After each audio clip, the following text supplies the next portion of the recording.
Hello વિદ્યાર્થી મિત્રો, હું તમને આજે જે શીખવવાનો છું એ ખરેખર તમારી માટે કામની વસ્તુ છે. હું તમને 5 દાખલા શીખવીશ. એકાઉન્ટના 5 દાખલા જે શીખવીશ એમાંથી ફરજિયાત 2 દાખલા આવવાના છે. એક દાખલાના 4 માર્ક, એટલે એવા 2 દાખલા 8 માર્ક તમારા ફાઇનલ. 8માંથી 8.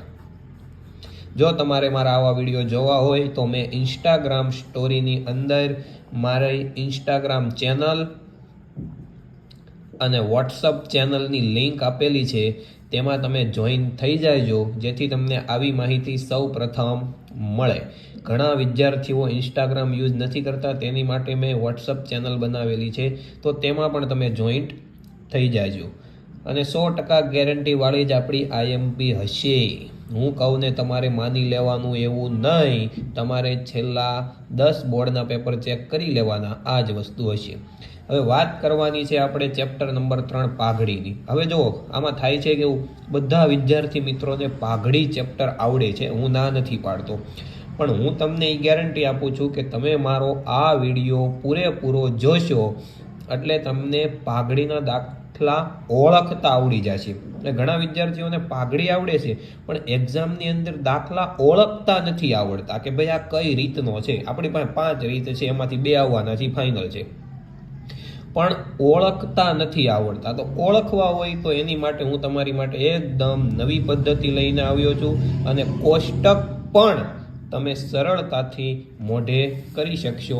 તો ચાલો આપણે શરૂ કરીએ. વિડીયો પૂરેપૂરો જોજો એટલે તમને બધું આવડી જશે. સૌથી પહેલાં છે રીત નંબર 1, સરેરાશ નફાની પદ્ધતિ. હવે ખબર કેમ પડે સરેરાશ નફાની પદ્ધતિ છે? તો તમને રકમની અંદર સરેરાશ નફો એવો શબ્દ આપેલો હોય. હવે ઘણીવાર એવું હોય કે સરેરાશ નફો ન આપેલો હોય તો આની રીત હું, તો આમાં જો વધતો ઘટતો નફો આપેલો હોય, પહેલા નફો વધે ને પછી શું થાય? ઘટે. વધતો ઘટતો ભેગો તમને આપેલો હોય, વધતો ઘટતો ભેગો નફો આપેલો હોય, જ્યારે સરેરાશ નફાની પદ્ધતિ હોય. ચોપડીમાં હું તમને બતાવું છું, જોજો તમે સ્વાધ્યાયમાં દાખલા નંબર 4 કે કઈ રીતે તમને આપેલું હોય. મારી પાસે ચોપડી તો નથી, આ 9ની જ છે, એ બાજુવાળાની લઈ આવ્યો છું. તમે તમારી ચોપડીમાં સ્વાધ્યાયમાં દાખલા નંબર 4 જોઈજો.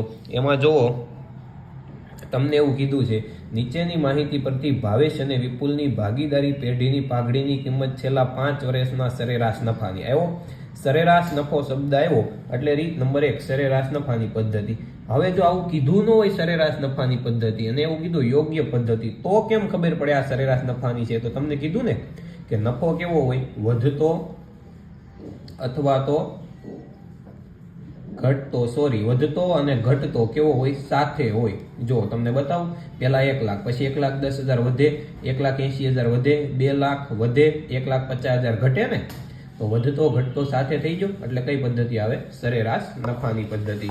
તો આને આવી રીતે તમારે ઓળખવાની છે. તો સરેરાશ નફાનું સૂત્ર તો તમને બધાને આવડે જ છે. કુલ નફો છેદમાં વર્ષોની સંખ્યા, પાઘડી બરાબર સરેરાશ નફો ગુણ્યા ખરીદીના વર્ષો. ત્યારબાદ છે રીત નંબર 2, ભારિત સરેરાશ નફાની પદ્ધતિ. તો ભારિત સરેરાશ એવો શબ્દ આપેલો હોય, જો તમને રકમમાં. હું તમને ભારિત સરેરાશની પદ્ધતિ ગોતીને બતાવું કે ભાઈ કયો દાખલો છે ભારિત સરેરાશ નફાની પદ્ધતિનો. તો દાખલા નંબર 6, જો નીચેની માહિતી પરથી ભારિત સરેરાશ નફાની પદ્ધતિ. હવે તમને એવું કીધું યોગ્ય પદ્ધતિનો ઉપયોગ કરો, તો તમને કેમ ખબર પડે ભાઈ આ ભારિત સરેરાશની પદ્ધતિ છે? તો અહીંયા જો મેં તમને એની માટેની રીત પણ આપી છે. નફો કેવો હોય? આ નફો જે હોય ને, કાં તો વધતો હોય કાં તો ઘટતો હોય, 2માંથી 1 હોય. ઉપર શું હતું? જો વધતો ઘટતો નફો ભેગો આપેલો હોય એટલે કે સાથે આપેલો હોય, પણ અહીંયા 2માંથી 1 જ હોય, કાં તો વધતો હોય અથવા તો ઘટતો હોય. ત્યારે તમારે ભારિત સરેરાશ નફાની પદ્ધતિનો ઉપયોગ કરવાનો છે. હું તમને બતાવું. જોવો, પહેલા 60,000, પછી 70,000 વધે, 90,000 વધે, 1,10,000 વધે. બધું વધે જ આપેલું છે અથવા તો બધું ઘટે આપેલું હોય, ત્યારે તમારે કઈ પદ્ધતિનો ઉપયોગ કરવાનો છે? ભારિત સરેરાશ નફાની પદ્ધતિનો ઉપયોગ કરવાનો છે. હવે ત્યારબાદ છે રીત નંબર 3, અધિક નફાની પદ્ધતિ. હવે અધિક નફાની જે પદ્ધતિ છે એ તમારે વારંવાર એક્ઝામની અંદર આવતી હોય છે. અધિક નફાની પદ્ધતિ. હવે ખબર કેમ પડે? હાલો કોષ્ટક આપણને આવડી ગયો. અધિક નફાની પદ્ધતિ છે ખબર કેમ પડે?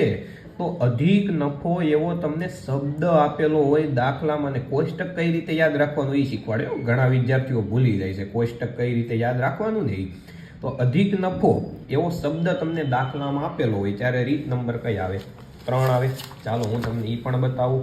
દાખલા નંબર 8, સ્વાધ્યાયમાં દાખલા નંબર 8 તમે જોશો તો જો અહીંયા છેલ્લે કીધું છે, દેખાણું, અધિક નફાની 3 વર્ષની ખરી. તો અધિક નફો એવો શબ્દ આપ્યો હોય ને ત્યારે અધિક નફાની પદ્ધતિ આવે. હવે એનું કોષ્ટક તમને યાદ રાખતા શીખવાડું. ઘણા વિદ્યાર્થીઓને ખબર પડી જાય ભાઈ અધિક નફાની પદ્ધતિ છે, પણ તો કોષ્ટક પરીક્ષામાં ભૂલી જાય છે માળા. તો જો કઈ રીતે યાદ રાખવાનું? સૌથી પહેલા રોકાયેલી મૂડી, આ તો યાદ રહી જાય તમને, કુલ મિલકતો માઇનસ કુલ દેવા. આ યાદ રાખવું મહત્વનું છે, રોકાયેલી મૂડી. હવે તમે ધંધામાં રોકો તો તમને એનું યોગ્ય વળતર મળે કે ન મળે, એવી રીતે તમારે યાદ રાખવાનું. કોઈ પણ ધંધામાં તમે મૂડી રોકો એટલે એનું તમને યોગ્ય વળતર મળે. વળતર મળે એના બદલામાં તમને શું મળે? નફો. તો રોકાયેલી મૂડી રોકો તમને શું મળે? અપેક્ષિત વળતર. એટલે તમે જે ધાર્યું એ વળતર મળે. એટલે રોકાયેલી મૂડી, અપેક્ષિત વળતરનો દર. અપેક્ષિત તમને કોઈ પણ ધંધામાં વળતર મળે એટલે બદલામાં તમને શું મળે? અપેક્ષિત નફો. પણ અહીંયા તમારે યાદ રાખવાનું છે રોકાયેલી મૂડી પછી તમને વળતર મળે છે એટલે કે અપેક્ષિત વળતરનો દર. વળતર મળે એટલે તમને 3 પ્રકારના નફા મળે. જો અપેક્ષિત નફો, સરેરાશ નફો અને અધિક નફો. જોઈ લીધું? હવે જો અપેક્ષિત નફાનું પાછું સૂત્ર 1/2 આવી રીતે યાદ રાખવાનું છે. 1/2, 1 એટલે રોકાયેલી મૂડી, ગુણ્યા 2 એટલે અપેક્ષિત વળતરનો દર. આવી રીતે યાદ રાખશો ને તો તમને જલ્દી યાદ રહી જાય. પરીક્ષામાં પાછું 1/2 નથી લખવાનું. ત્યાં 1 ની જગ્યાએ શું લખવાનું છે? રોકાયેલી મૂડી, અને 2 ની જગ્યાએ અપેક્ષિત વળતરનો દર. આ ખાલી યાદ રાખવાની પદ્ધતિ છે. સૌથી પહેલેથી આપણે એવું કરવી, રોકાયેલી મૂડી, તમે ધંધામાં મૂડી રોકો એટલે તમને શું મળે? વળતર. વળતર મળે એટલે 3 પ્રકારના તમને નફા મળે. અપેક્ષિત નફો, સરેરાશ નફો અને અધિક નફો. અપેક્ષિત નફાનું સૂત્ર હું 1/2, અધિક નફાનું હું 4 - 3. 4 એટલે કોણ? સરેરાશ નફો, -3 એટલે કોણ? અપેક્ષિત નફો. અને છેલ્લે તો પાઘડી જ હોય એટલે પાઘડી.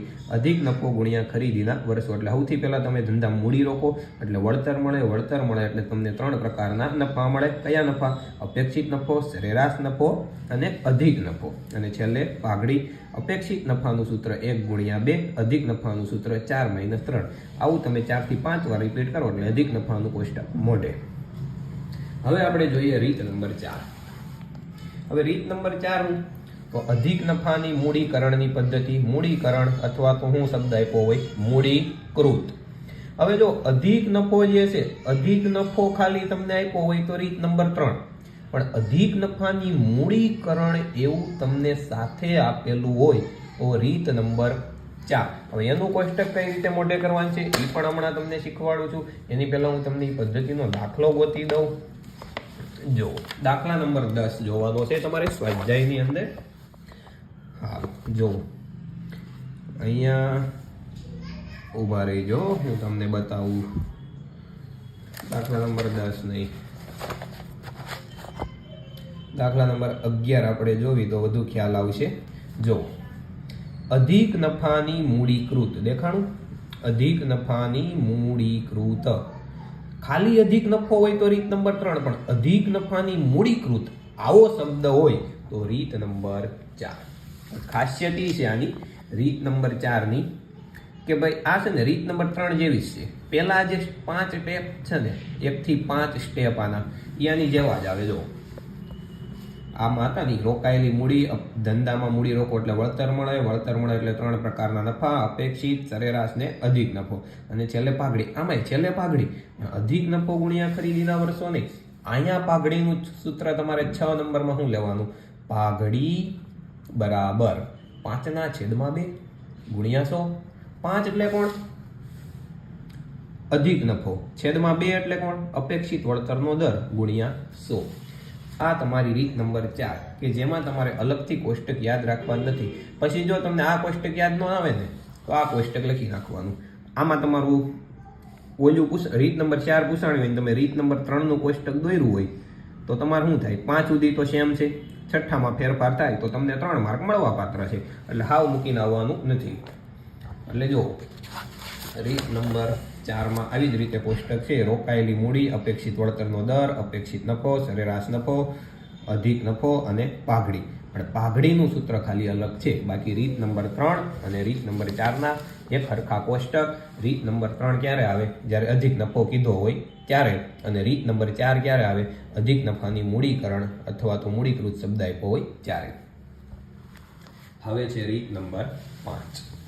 હવે રીત નંબર 5માં જુઓ, કાં તો તમને એવું કીધું હોય સરેરાશ નફાની મૂડીકરણ અથવા તો મૂડીકરણ ને મૂડીકૃત એક જ થાય, અથવા તો એવો શબ્દ આપ્યો હોય ભારિત સરેરાશ નફાની મૂડીકરણ અથવા તો મૂડીકૃત. આવી રીતે બે અલગ અલગ શબ્દ તમને આપેલા હોય, સરેરાશ નફાની મૂડીકરણ અથવા તો ભારિત સરેરાશ નફાની મૂડીકરણ, ત્યારે તમારે રીત નંબર 5નો ઉપયોગ કરવાનો છે. એક નંબર છે રોકાયેલી મૂડી, 2 નંબર ઉપર આવે અપેક્ષિત વળતરનો દર, પછી 3 નંબર ઉપર આવે સરેરાશ નફો.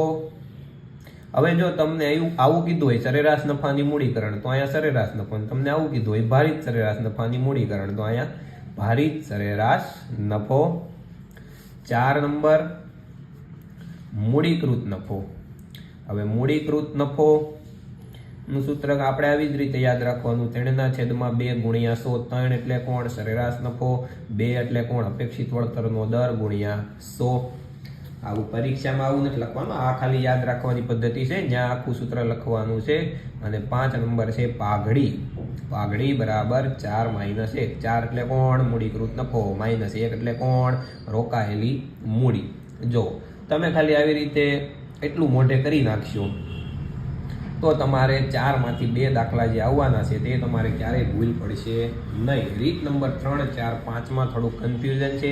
એકવાર હજી રીત નંબર 3 ક્યારે કરવાની? જ્યારે અધિક નફો શબ્દ આપ્યો હોય ત્યારે. કોષ્ટક તમને યાદ રાખતા શીખવાડ્યું છે. રીત નંબર 4 ક્યારે કરવાની?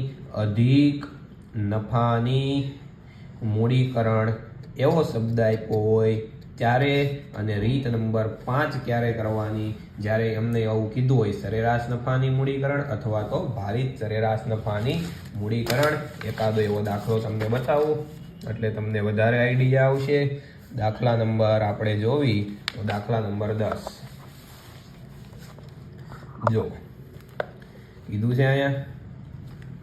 દાખલા નંબર 10માં જો કીધું છે સરેરાશ નફાને મૂડીકૃત દેખાણું. ઓકે સોરી, ભારિત સરેરાશ નફાને મૂડીકૃત એવો શબ્દ જ્યારે આપ્યો હોય ત્યારે રીત નંબર 5. ભારિત સરેરાશ ન કીધું હોય તો ખાલી હું કીધું હોય સરેરાશ નફાની મૂડીકરણની પદ્ધતિ. જો તમને વિડીયો સારો લાગ્યો હોય તો તમે તમારા મિત્રોને આ વિડીયો મોકલજો, જેથી કરી 4 માંથી 2 દાખલા ફરજિયાત આવશે, 8 માંથી 8 માર્ક આવશે. એ મારી ગેરંટી છે. દાખલા ઓળખતા પણ તમને આવડી જશે. અને તમે મારી ચેનલને સબસ્ક્રાઇબ કરવાનું અને ઇન્સ્ટાગ્રામમાં ફોલો કરવાનું ના ભૂલતા. જય હિન્દ, જય ભારત, અસ્તુ.